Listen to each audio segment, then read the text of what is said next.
semuanya, selamat bertemu kembali dengan pembelajaran fisika. Hari ini kita akan membahas materi fisika kelas 11 tentang fluida dinamik. Adapun yang mau kita bahas di dalam fluida dinamik ini adalah tentang fluida ideal, yang kedua persamaan kontinuitas, yang ketiga adalah asas Bernoulli, kemudian yang keempat aplikasi hukum Bernoulli. Biar lebih jelas kita lihat satu persatu. Pertama kita bahas dulu fluida ideal. Dikatakan dia fluida ideal jika alirannya itu tidak termampatkan atau tidak kompresibel. Yang kemudian yang kedua adalah tidak kental atau dinamakan non viskos. Kemudian yang ketiga alirannya tidak bergolak atau non turbulen.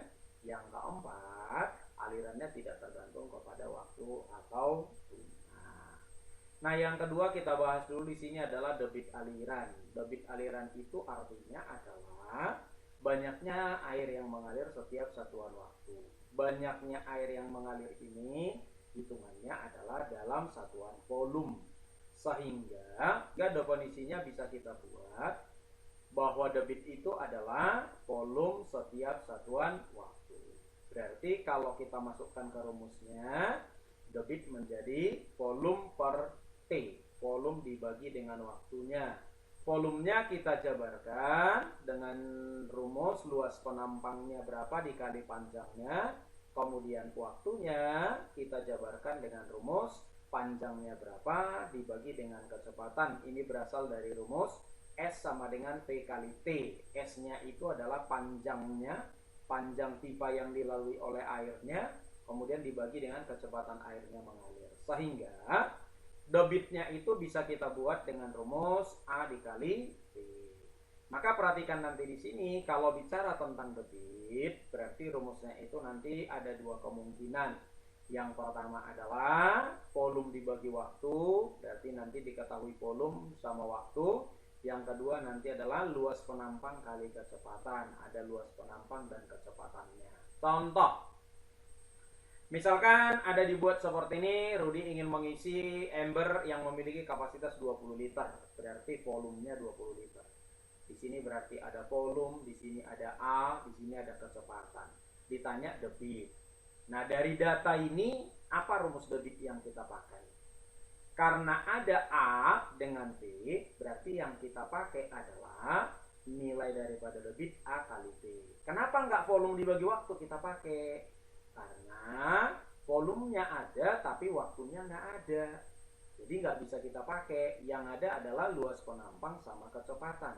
Luas penampangnya ubah dulu ke satuan meter kuadrat, jadi 2 kali 10 pangkat minus 4.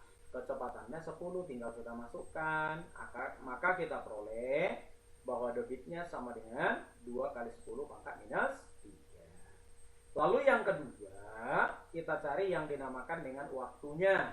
Waktunya itu ya kita masukkan dari rumus debit sama dengan volume dibagi dengan waktu. Karena volumenya sudah ada, debitnya sudah ada, berarti waktunya bisa kita cari. Tinggal kita masukkan. Debitnya 2 kali 10 pangkat minus 3, volumenya 2 kali 10 pangkat minus 2. Maka kalau kita kali silang, kita perolehlah waktu untuk mengisi embernya adalah 10 second.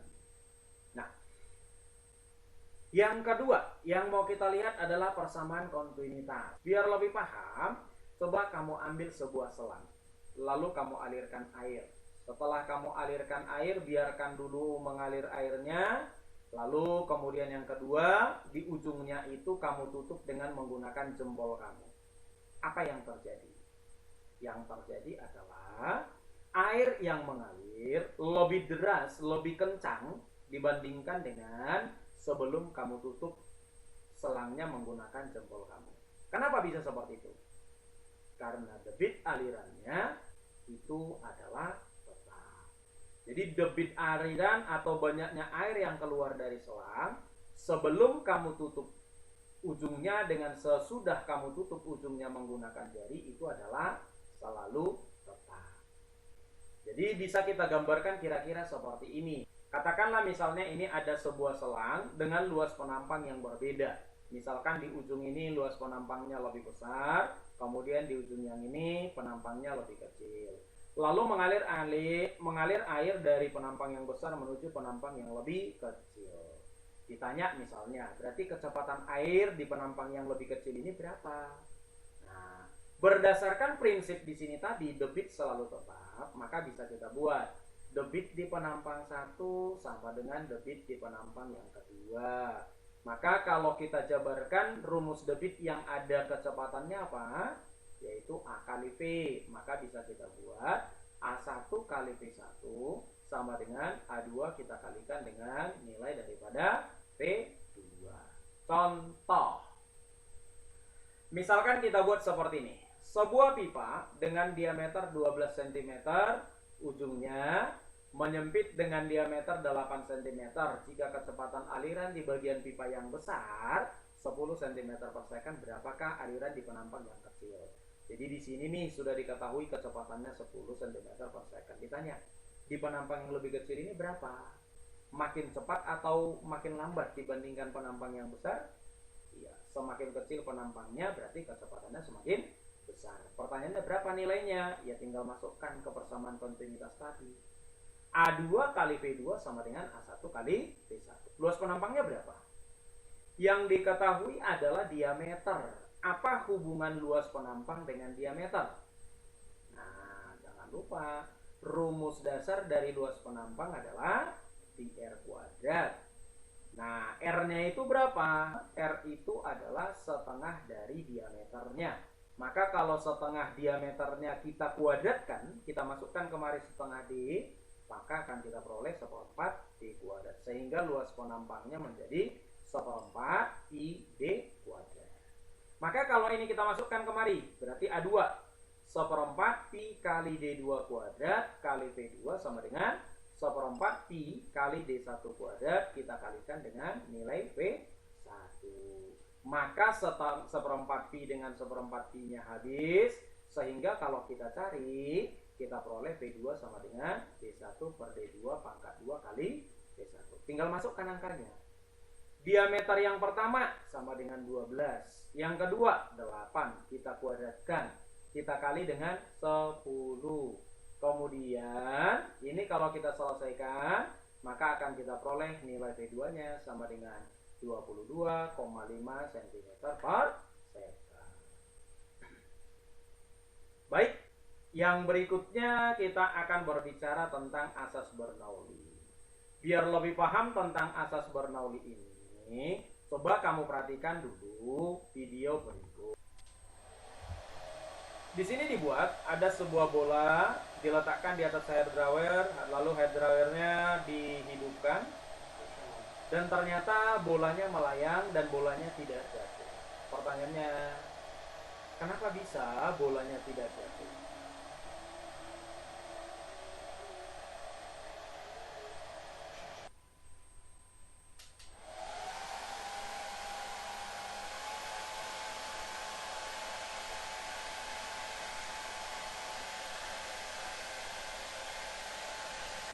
Atau percobaan yang kedua, kamu ambil 2 buah kaleng kemasan yang sudah dikosongkan isinya, kamu tempatkan berdekatan, kamu letakkan berdekatan, lalu di antara 2 kaleng, kamu tiupkan udara dengan kencang. Apa yang terjadi? Yang terjadi ternyata kalengnya semakin dekat hingga kedua kalengnya menjadi bertabrakan. Kenapa bisa terjadi seperti itu? Atau bisa aja percobaannya kamu buat dengan mengambil 2 buah lembar kertas, gantungkan vertikal, lalu di antara kedua kertasnya kamu tiupkan udara kencang, atau biar lebih gampang ambil hair dryer, kamu tiupkan di antara 2 kertas. Kenapa kedua kertasnya tidak semakin jauh, malah menjadi semakin menempel atau semakin dekat? Atau bisa aja kita buat percobaannya yang lain, misalkan ambil 2 buah balon, lalu gantung balonnya vertikal, kemudian tiupkan udara di antara kedua balon. Apa yang terjadi? Balonnya juga menjadi semakin dekat. Pertanyaannya, kenapa semua peristiwa ini bisa terjadi?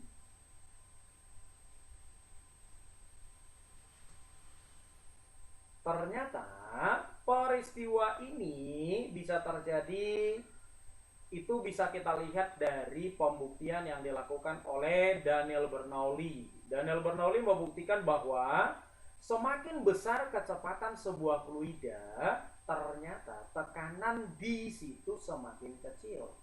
Begitu juga sebaliknya, semakin kecil kecepatannya, ternyata tekanannya semakin besar. Misalkan seperti ini nih. Ada kita buat dia di sini beberapa pipa yang kita sambung, pipa yang ukuran berbeda kita sambungkan. Ini pipa yang lebih besar, kemudian di sini ada yang paling kecil, kemudian ini ada di antara keduanya. Di manakah kecepatan air yang paling besar? Ya, sesuai dengan persamaan kontinuitas, semakin kecil penampangnya maka akan semakin cepat. Berarti yang paling cepat aliran daripada airnya itu adalah di Y.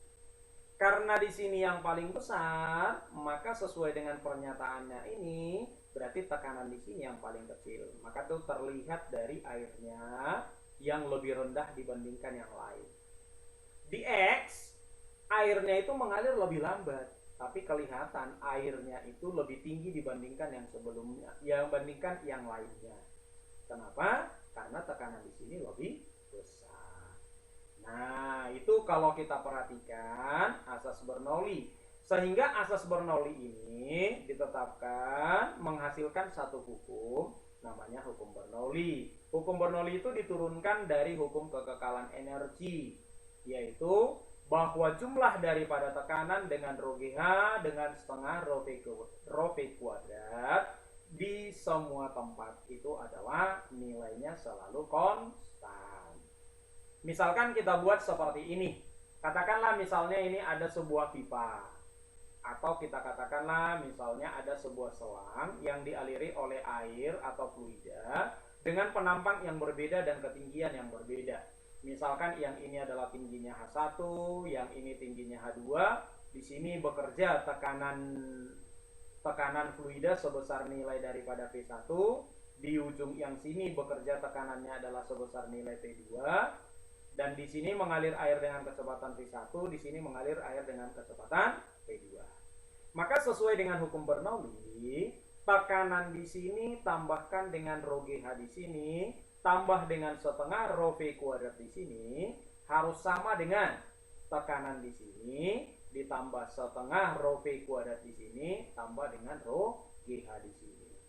Maka bisa kita tuliskan persamaannya, bahwa nilai P1 tambah rho GH1 ditambah setengah rho V1 kuadrat harus sama dengan P2 tambah rho GH2 tambah dengan setengah rho V2 kuadrat. Dengan catatan di dalam hal ini adalah kalau seandainya fluidanya tidak bergerak.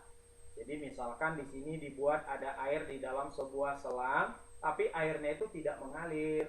Misalkan selangnya itu, kerannya itu ditutup sehingga di sini airnya dalam keadaan diam. Nah, ketika airnya dalam keadaan diam, kecepatan di sini dengan kecepatan di sini berarti besarnya sama dengan 0. Maka selisih tekanan di sini dengan tekanan di yang kedua itu bisa kita cari hanya dari rumus rho G H2 minus H1. Yang kedua adalah kalau misalkan pipanya ini horizontal, jadi pipa yang kecil ini dengan pipa yang besar ini dia posisinya horizontal, maka itu artinya adalah tingginya atau H1 sama dengan H2. Sehingga kalau H1 sama dengan H2, maka kita perolehlah persamaannya menjadi P1 dikurang P2 sama dengan setengah rho kali P2 kuadrat minus P1 kuadrat. Contoh, misalkan kita buat seperti ini. Pipa untuk menyalurkan air menempel pada sebuah dinding rumah. Perbandingan luas penampang pipa besar dan pipa kecil 4:1. Posisi pipa besar 5 meter di atas tanah. Pipa kecil 1 meter di atas tanah. Kecepatan aliran air pada pipa besar 36 km per jam. Ini kita rubah dulu ke dalam meter per second ya. 36 km per jam berarti itu sama dengan 10 meter per second. Dari mana? Kali 1000 bagi 3600. Ditanya, kecepatan air pada pipa kecil berapa?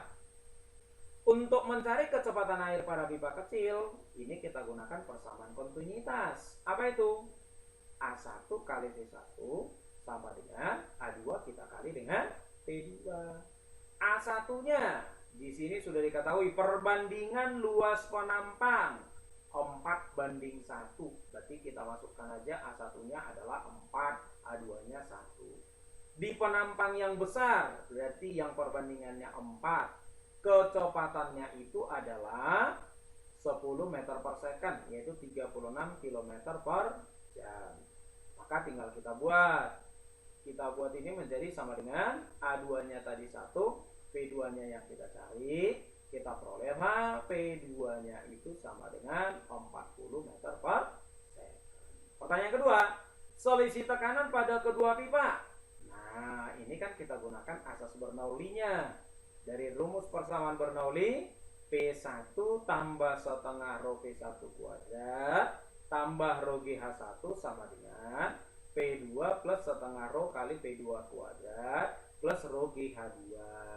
Ditanya selisih tekanan, berarti pindahkan P2-nya ke kiri. Maka kita peroleh P1 min P2 sama dengan yang ini pindah ke kanan. Berarti setengah rho P2 kuadrat minus setengah rho P1 kuadrat. Keluarkan setengah rho-nya sehingga P2 kuadrat minus P1 kuadrat. Ini juga sama. Rho GH1-nya pindah ke kanan. Berarti rho GH2 minus rho GH1. Keluarkan rho G-nya. Jadi H2 minus H1. Tinggal masukkan angkanya. Setengah kali rho-nya air. Air berarti massa jenisnya 1000. P2 40 kuadratin. Maka 1600. P1 10 dikuadratin. 100. Maka 1600 kurang 100. Ini ketemu 1500. Tambah dengan rho GH 1000 kali G-nya 10. Kemudian kalikan dengan H2. Tinggi ke pipa kecil atau tinggi yang kedua 1 meter. Pipa yang besar tingginya 5 meter. Berarti menjadi 1 kurang 5, maka minus 4000. Kalau kita kalikan minus 4000, sehingga kita perolehlah di sini selisih tekanan antara pipa 1 dan pipa 2 adalah 710.000 Pascal atau 7,1 kali 10 pangkat 5 Pascal. Yang ketiga, tekanan pada pipa kecil. Nah, di sini kan sudah diketahui tekanan pada pipa besar. Berarti sudah diketahui nilai daripada P2-nya, P1-nya. Maka ditanya P2-nya, kita masukkan. Nilai daripada P1-nya tadi 9,1 kali 10 pangkat 5 minus P2-nya yang ditanya. Ini sama dengan 7,1 kali 10 pangkat 5. Kita perolehlah P2-nya sama dengan 2 kali 10 pangkat 5 Pascal. Yang berikutnya kita akan membahas aplikasi daripada Bernoulli. Tapi untuk aplikasi Bernoulli ini kita akan bahas di pertemuan kita yang berikutnya. Sampai di sini dulu untuk hari ini. Terima kasih.